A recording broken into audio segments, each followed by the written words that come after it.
La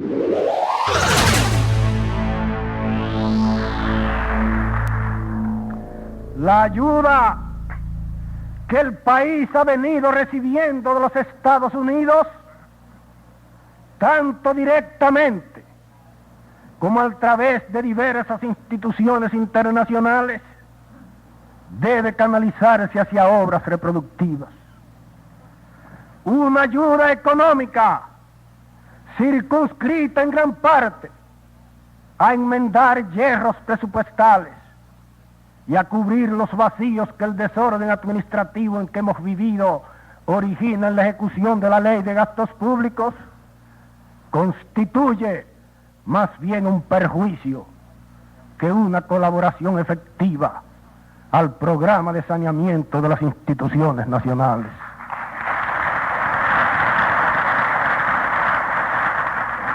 El daño que el país recibe de una política de esa naturaleza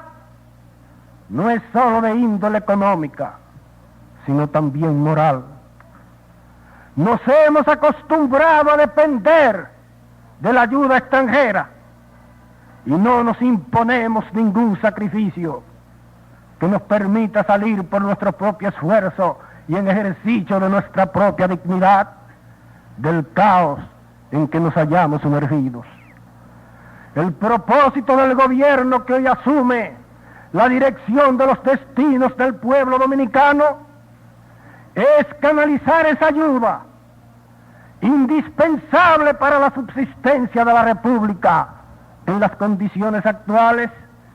hacia la promoción económica y utilizarla principalmente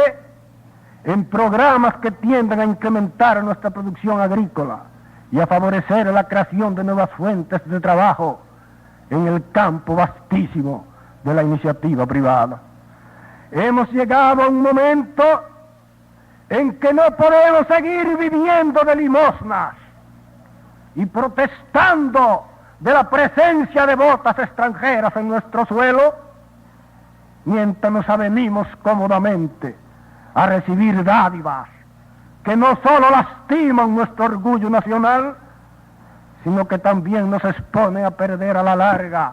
el sentido de nuestra propia responsabilidad y de nuestro propio decoro como nación pequeña pero altiva, inerme pero digna,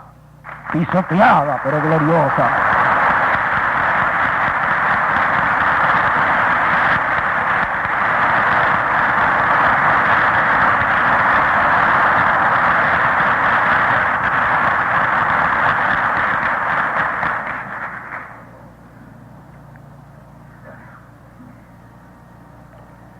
La mejor ayuda que el país podría recibir de los Estados Unidos sería la de una cuota azucarera fija de no menos de 600, 700 mil toneladas,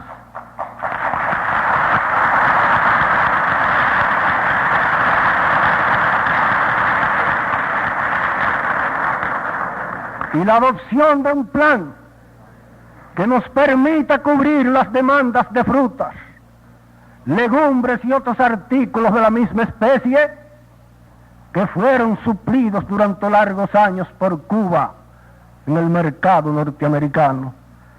Esta cuota privilegiada debe servir, sin embargo, para mejorar sustancialmente la economía nacional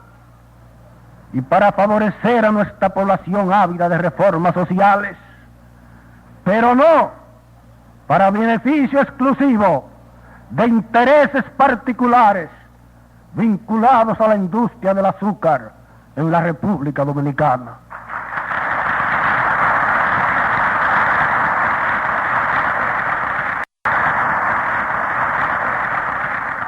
Nada obtendremos con lograr precios preferenciales para una cuota de 650.000 o 700.000 toneladas en el mercado de los Estados Unidos, si los beneficios que se obtengan con ese tratamiento preferencial solo van a tener a la larga como único destino el de las arcas de una minoría. La ley que creó el privilegio exorbitante de la exención de todo impuesto a los primeros 600.000 quintales de azúcar debe eliminarse cuando se obtenga esa cuota y un precio tope como el que rigió en Cuba cuando Cuba gozaba en el mercado de Estados Unidos de ese mismo tratamiento de preferencia debe establecerse para canalizar hacia la población necesitada del país la ayuda norteamericana.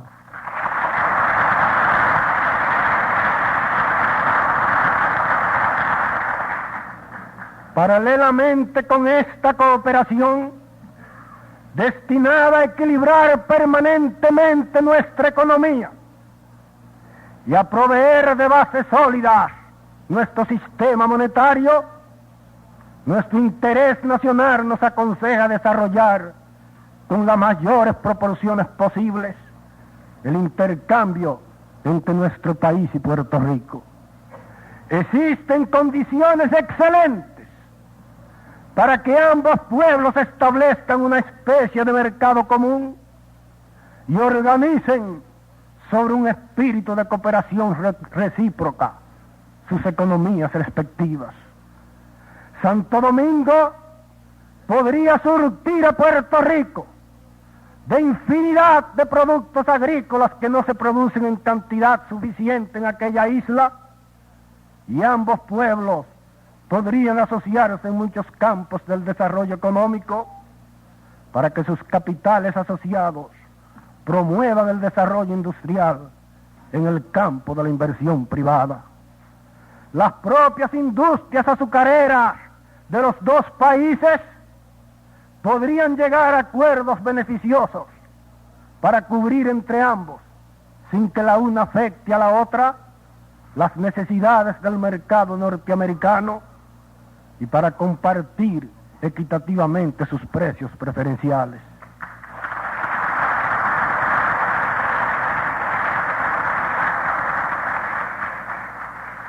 Hay ciertas cosas que debo dejar terminantemente aclaradas desde el instante mismo en que asumo mis deberes como rector del pueblo dominicano. Una de ellas, y no la menos importante, es la de recordar a todos los servidores del Estado y de las instituciones autónomas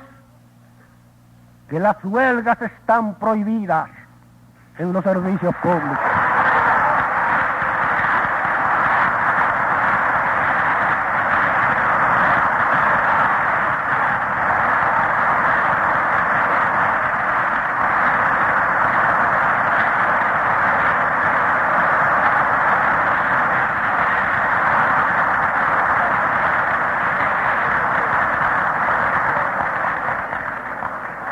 En consecuencia,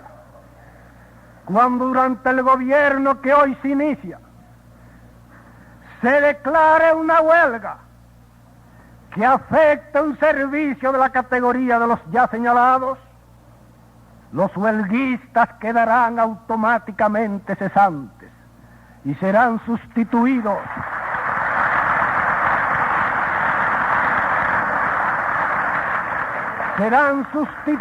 sin contemplaciones por otros dominicanos que se consideren aptos para el ejercicio de las mismas funciones. Hemos dicho al iniciar estas palabras que hoy comienza en la República Dominicana un nuevo Estado de Derecho y que ese Estado se basará en la sujeción de todos a la ley.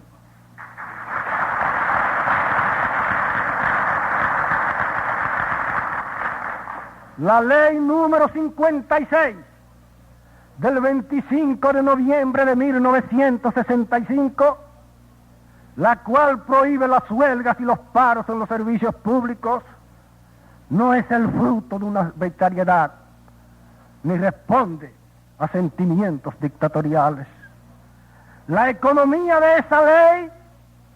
procede de la propia Revolución Francesa y consagra una figura jurídica que existen los países más civilizados de la tierra, comenzando por Francia, cuna de nuestra legislación, y por la propia Inglaterra,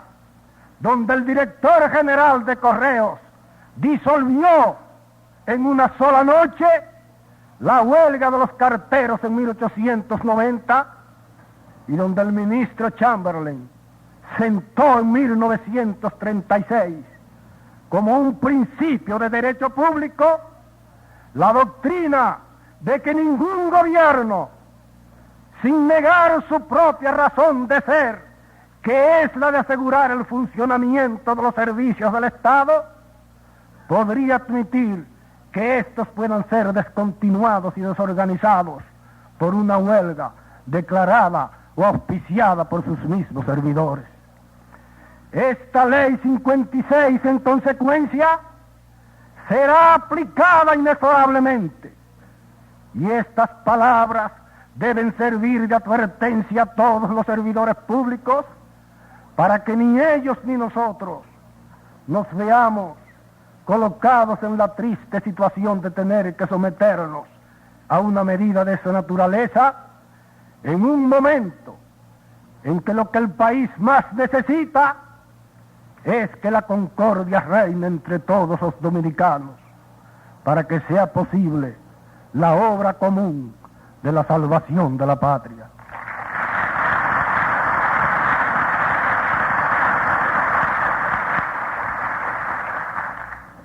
Otra cosa que también deseo señalar en estos momentos a la atención de mis conciudadanos es la de que el gobierno que hoy se inicia está comprometido a hacer una guerra sin cuartel a la corrupción y al peculado. La ley número 5.729, de fecha 29 de diciembre de 1961, la cual establece que toda persona llamada a ocupar un cargo público de cierta jerarquía está obligada a hacer una declaración notarial de sus bienes, debe cumplirse de la manera más estricta. La probidad tiene que empezar por los supremos rectores de la cosa pública y llegar hasta el último de los servidores del Estado. El contrabando, los negocios ilícitos y las prebendas en la administración pública serán perseguidos como graves delitos contra la República. Gran parte del malestar reinante en las finanzas del país se debe a la malversación de los fondos del Estado, al uso indebido de los útiles que son parte del patrimonio de la República, al amiguismo que tolera prácticas deshonestas en la vida pública, a la inmoralidad de aquellos funcionarios venales que especulan con la buena fe del presidente de la República para derivar ventajas personales de los contratos, de las compras y de las concesiones que hace el gobierno a los particulares, al afán de lucro, en fin, que se ha extendido sobre toda la nación y que es hoy la idea dominante en la mayoría de nuestros burócratas y de nuestros políticos profesionales. En este sentido, el gobierno que hoy comienza modificará la estructura de la Cámara de Cuentas y hará efectivo un sistema de auditoría, no solo sobre toda la administración pública y sobre las actividades de todos los servidores que intervengan en el manejo de las rentas públicas y en la concesión de exoneraciones, de contratos y de otras actividades de la misma naturaleza, sino también sobre la vida del servidor público mientras se halla al servicio de la nación. Para llevar a cabo esta política de saneamiento moral será indispensable la colaboración de la justicia dominicana. Por eso es esta una de las razones por las cuales creemos que uno de los primeros pasos del gobierno que hoy se inicia tiene que consistir en dotar a la República de una judicatura que esté al nivel de la obra de saneamiento ético que requieren las instituciones nacionales.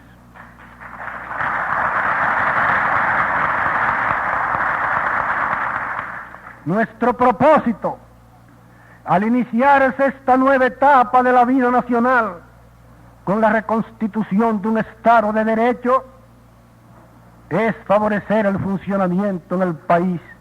de una democracia efectiva.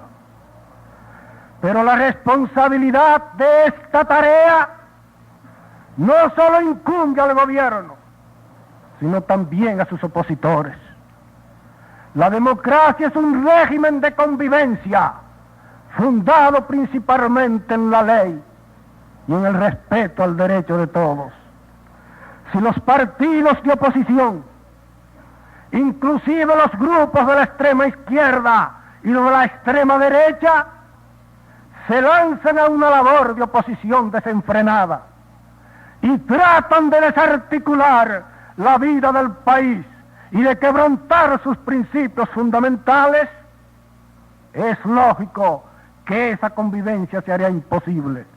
y que el gobierno, aún animado de las mejores intenciones, se vería empujado a actuar con drasticidad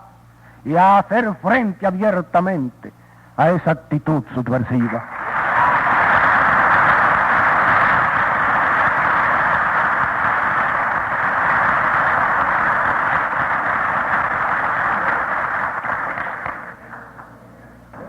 El deber de todos los que aspiramos a que este país disfrute de instituciones políticas civilizadas es contribuir en la difícil etapa de la vida nacional que hoy se inicia a que construyamos un régimen de convivencia realmente democrática y a evitar en consecuencia que haya necesidad de implantar de nuevo en este país sistemas o procedimientos en pugna con la esencia de la democracia representativa. Todos los partidos tendrán derecho, bajo el gobierno que hoy se inicia,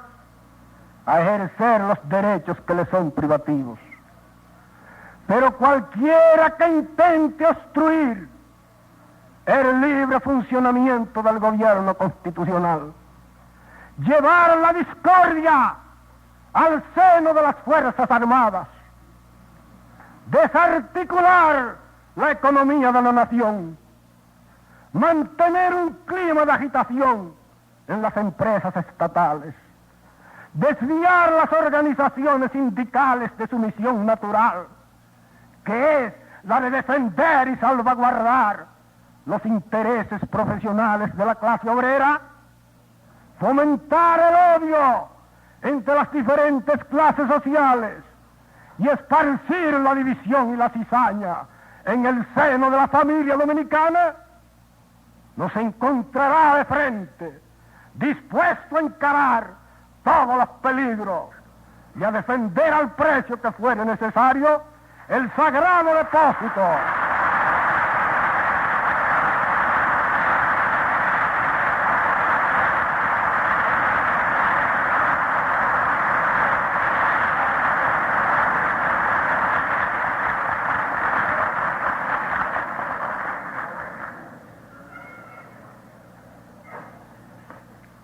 La suerte del país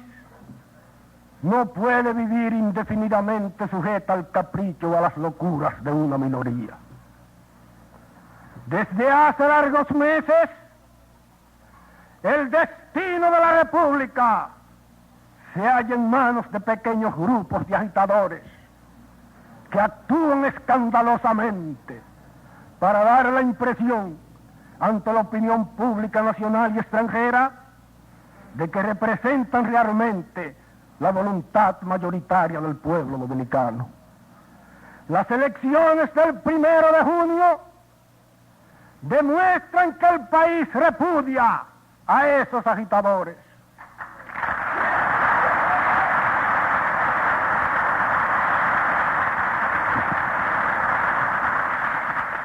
Los comicios del 1 de junio demuestran que esa minoría carece de fuerza y de autoridad para decidir por sí sola los destinos de toda la nación. En consecuencia, cuando durante el régimen que hoy se inicia se promuevan conflictos entre el gobierno y esa minoría agitadora, se tomarán las medidas necesarias para que sea la propia opinión nacional mayoritaria, la opinión verdaderamente sana, la que expresó en forma categórica su voluntad en las urnas del 1 de junio, la que pronuncie la última palabra.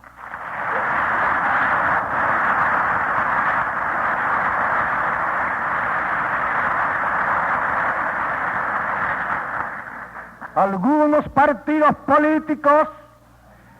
han incurrido en los últimos tiempos en excesos lamentables con la publicación sistemática y casi diaria de comunicados y de proclamas en que se amenaza con apelar a las armas y en que se incita francamente a la ciudadanía a la subversión y a la guerra fratricida. Existen en nuestro Código Penal disposiciones categóricas que castigan ese delito, incompatible con el ambiente de paz a que la población sana del país aspira, y el gobierno no vacilará en aplicar esas disposiciones cuando cualquier persona o cualquier partido político incurra en el grave desacato de excitar a las masas a la rebelión o al desconocimiento armado de las autoridades legítimamente constituidas.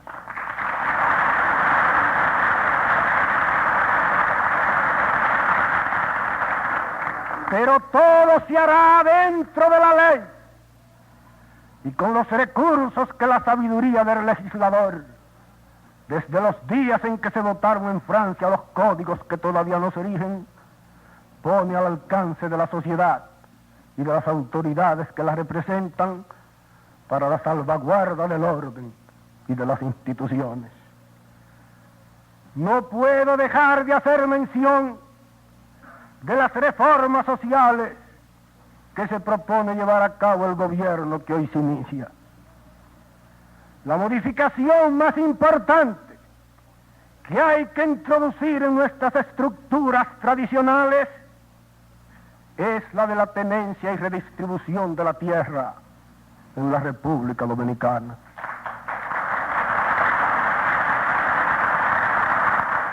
Hemos perdido el tiempo con un plan de reforma agraria que se reduce, como ocurre en otros países de la América Latina, a un simple cartel de propaganda política, utilizado principalmente por los partidos con fines electorales. Aún no sabemos siquiera, al cabo de más de un lustro de haber iniciado la reforma del agro nacional, de cuántas hectáreas dispone el Estado para su redistribución entre nuestras masas rurales. Muchas de las grandes fincas que constituyen el patrimonio del Estado dominicano se hallan en poder de particulares y lejos de contribuir a minorar el problema del latifundio, no han hecho sino extender y agravar esa injusticia en perjuicio de la casi 3/4 partes de la población nacional, constituida por los sectores que residen en las zonas rurales. La reforma agraria tiene que comenzar por la localización y recuperación de esas tierras para su distribución inmediata entre los campesinos dominicanos. Pero no basta con que el Estado se desprenda de una parte importante de las tierras que posee y que son producto de los feudos que heredó durante la colonia o de confiscaciones hechas a raíz del movimiento democrático de 1961, sino que es también necesario que los particulares que poseen grandes latifundios, principalmente en el Cibao y en el este de la República, comprendan que también tienen que cooperar en esa obra de reestructuración del agro nacional en beneficio de nuestras clases desposeídas.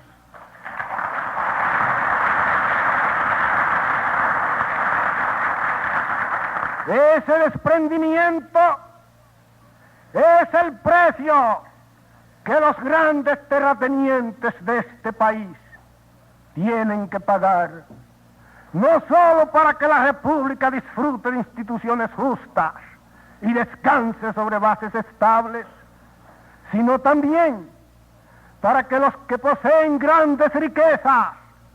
conserven la parte que deben conservar, sin temor a que los bienes regados con el sudor de su frente o recibidos de manos de sus mayores desaparezcan arrastrados por una conmoción social que ya se siente en la atmósfera, como esos movimientos geológicos que se anuncian por ruidos subterráneos, solo perceptibles para el hombre de ciencia, que sigue con atención desde su observatorio las palpitaciones del mundo de la naturaleza.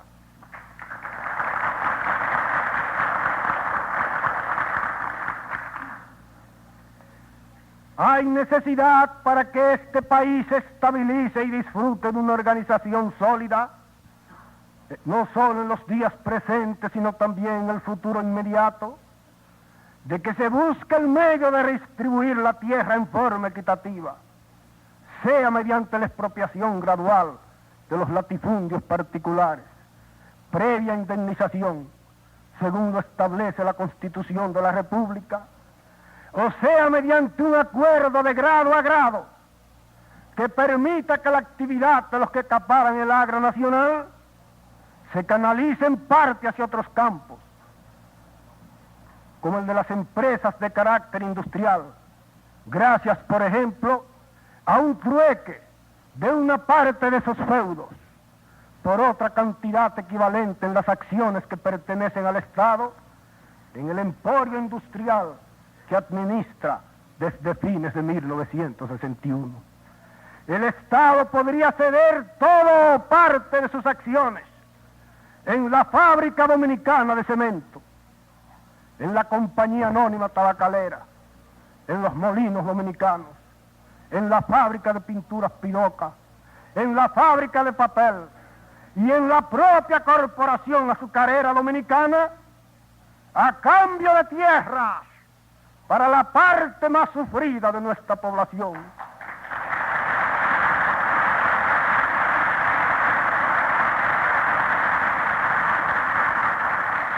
Juntamente con esta reducción de los latifundios por vía de expropiación o de negociación amigable,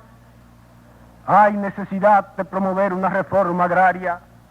con medidas más efectivas de las que se han estado empleando hasta ahora, como por ejemplo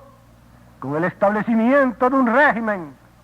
que permita la incorporación a la reforma agraria de las tierras que se hallan insuficientemente explotadas y con la adquisición mediante condiciones de pago satisfactorias de las tierras situadas en regiones donde abunda el minifundio o que se hallen sometidas al impacto de una explosión demográfica de proyecciones desmesuradas. Estamos en víspera de emprender la gran tarea de la construcción de las presas que el país reclama con más urgencia.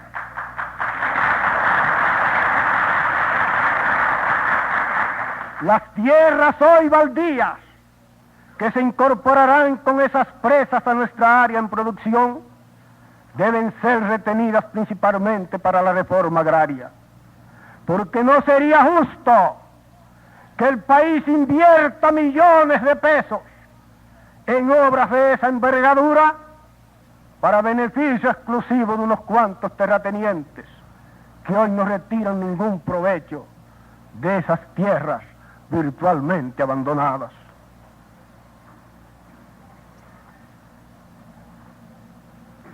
En el campo internacional nos pronunciamos abiertamente en favor del mantenimiento de relaciones diplomáticas con todos los países de América, sin importarnos el carácter de las instituciones bajo las cuales viva cualquiera de ellos, como cosa que no es de nuestra incumbencia y que se hallaría además en desacuerdo con numerosas resoluciones interamericanas en que se expresa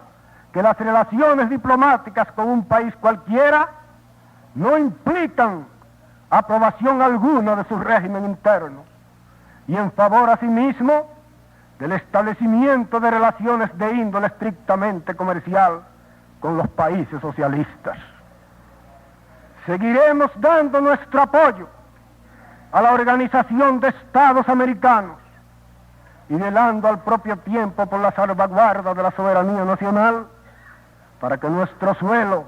no vuelva a ser hollado por botas extranjeras y para que nuestra bandera no vuelva a ser ofendida ni humillada.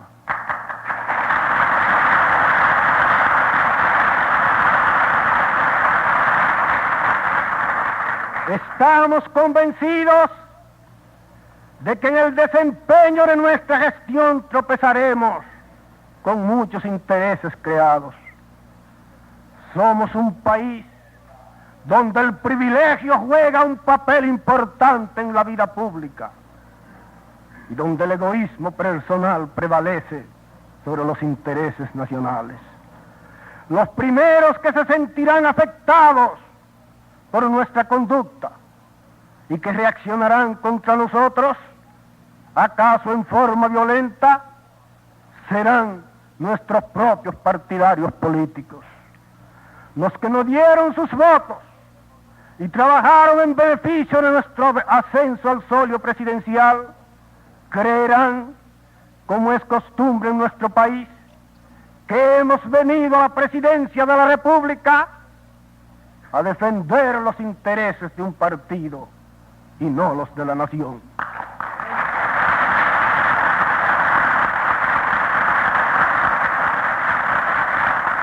Pero yo no he venido hasta aquí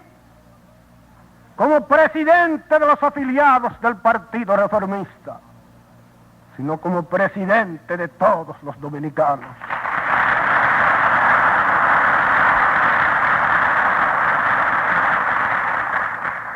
Otros que se sentirán sin duda lastimados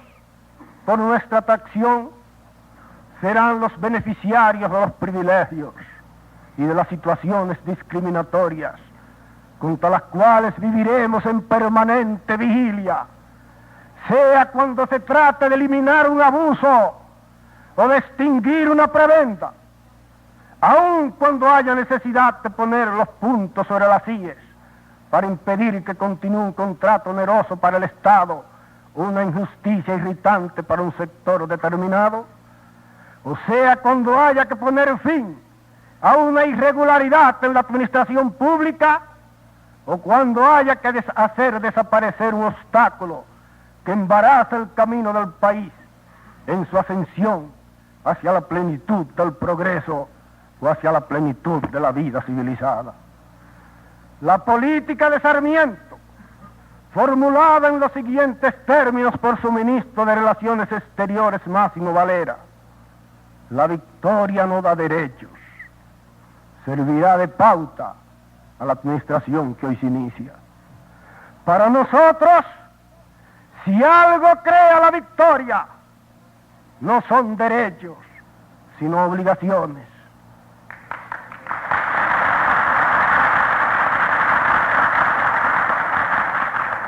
Nos sentimos en la obligación de proteger a nuestros adversarios contra los que pretendan abusar del triunfo obtenido y contra los que quieran instaurar de nuevo del país un régimen de persecución política y de retaliaciones.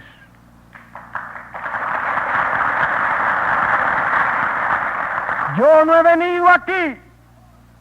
a ponerme el uniforme y las botas de Trujillo, sino a hacer un intento, un nuevo intento, para lograr que esos símbolos de opresión desaparezcan de la vida de todo dominicano.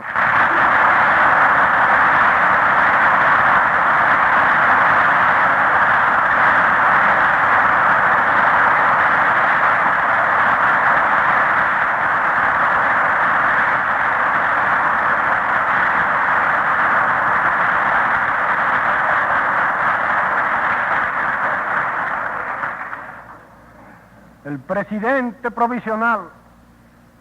doctor Héctor García Godoy,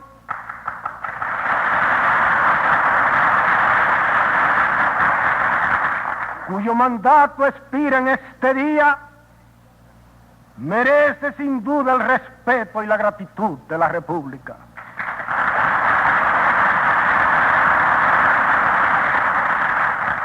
Su gestión, aunque llena de dificultades, quedará en el país como un ejemplo de moderación y de sensatez, y su nombre de gobernante pasará a la historia envuelto en un aura de ecuanimidad republicana.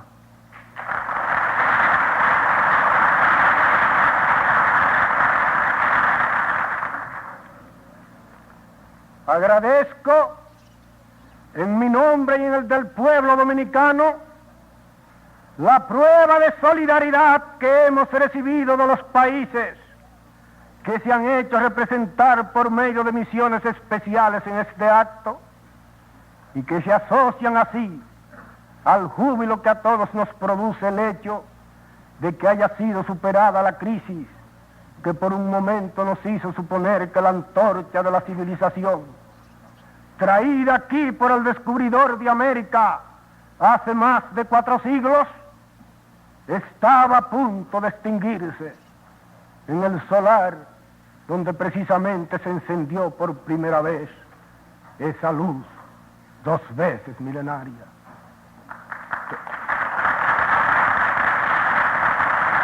Pero mis votos de gratitud más hondos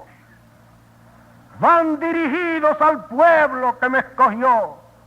por abrumadora mayoría para confiarme su destino en uno de los momentos más difíciles de su tormentosa vida política. 2 sectores de nuestra población me imponen sobre todo el deber de testimoniarles en esta ocasión mi reconocimiento más vivo.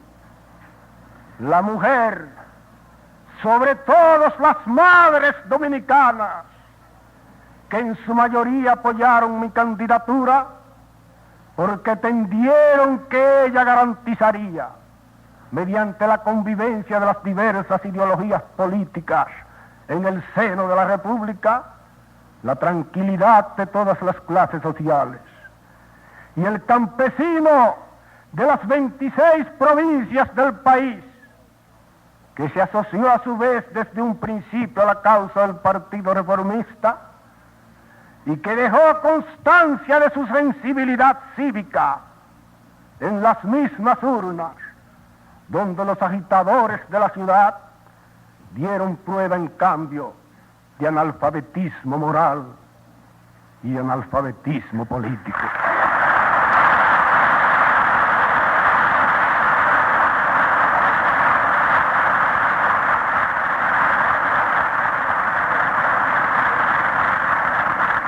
Tengan la seguridad,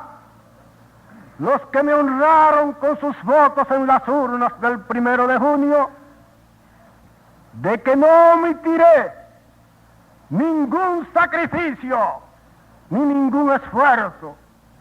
para hacerme digno de esa enaltecedora prueba de confianza. Con la ayuda de la divina providencia, cuya protección invoco para el país y para mí en esta hora solemne, espero devolver un día a mi sucesor, saneado y sin mediatizaciones que menoscaben su contenido imperecedero, el legado que hoy recibo de manos del presidente de esta asamblea, elegida por el voto libérrimo del pueblo dominicano.